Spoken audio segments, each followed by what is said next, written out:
Le sabbat qui suivait la première prédication de Paul à Antioche de Pisidie, presque toute la ville se rassembla pour entendre la parole du Seigneur. Quand les Juifs virent les foules, ils s'enflammèrent de jalousie. Ils contredisaient les paroles de Paul et l'injuriaient. Paul et Barnabé leur déclarèrent avec assurance: « C'est à vous d'abord qu'il était nécessaire d'adresser la parole de Dieu. Puisque vous la rejetez, que vous-même ne vous jugez pas digne de la vie éternelle, eh bien, nous nous tournons vers les nations païennes. C'est le commandement que le Seigneur nous a donné.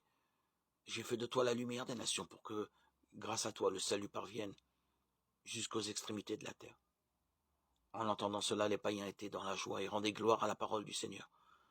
Tous ceux qui étaient destinés à la vie éternelle devinrent croyants. Ainsi la parole du Seigneur se répandait dans toute la région. Mais les Juifs provoquèrent l'agitation parmi les femmes de qualité adorant Dieu et parmi les notables de la cité. Ils se mirent à poursuivre Paul et Barnabé et les expulsèrent de leur territoire. Ceux-ci secouèrent contre eux la poussière de leurs pieds et se rendirent à Iconium, tandis que les disciples étaient remplis de joie et d'Esprit Saint.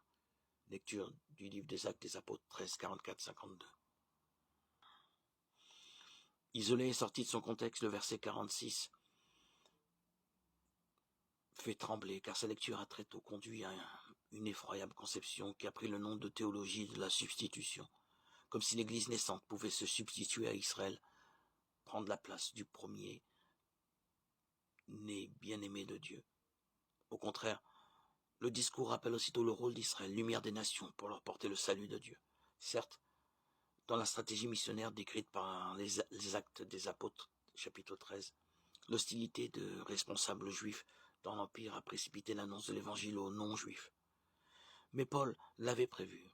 Ce jeu de fidélité alternante entre juifs et païens doit conduire les uns et les autres à mieux accueillir le pardon de Dieu qui les atteint. Romains 11, 30, 32.